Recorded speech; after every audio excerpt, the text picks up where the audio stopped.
Welcome to green lab. এটা একটা Z plant, এর সাথে স্পাইডারের ফিউশন করা আছে। দেখুন স্পাইডারটা দেখা যাচ্ছে, এটাকে অলরেডি ডেকোরেট আছে, কিন্তু এর পাতাগুলো অনেক দিন ধরে যেহেতু এটা ক্লিন করা হয়নি তাই পাতাগুলো শুকিয়ে গেছে। ভিতরে দেখুন, ভিতরে পাতাগুলো অনেক শুকিয়ে গেছে। তো আজকে আমরা এই পাতাগুলোকে ক্লিন করব, সুতোগুলো কেটে ক্লিন করব, ক্লিন করে আবার নতুন করে পাতাগুলো পরিষ্কার করব, আবার নতুন করে ডেকোরেট করব। তো চলুন ভিডিওটা শুরু করা যাক, আপনারা সবাই দেখতে থাকুন।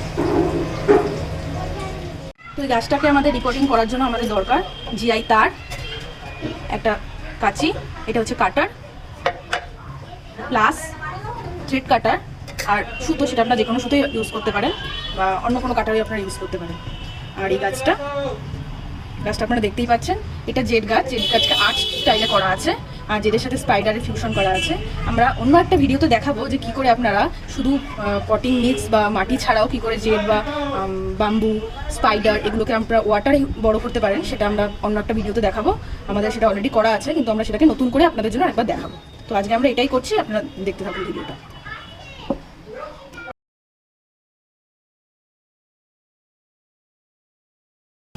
আমরা প্রথমে গাছটাকে একটু স্প্রে করে নিচ্ছি, কারণ এখানে যে শুকনো পাতাগুলো আছে তাহলে একটু সেগুলো আমরা তাড়াতাড়ি রিমুভ করতে পারবো, তাই আগে স্প্রে দিয়ে গাছটাকে একটু ভিজিয়ে নিচ্ছি।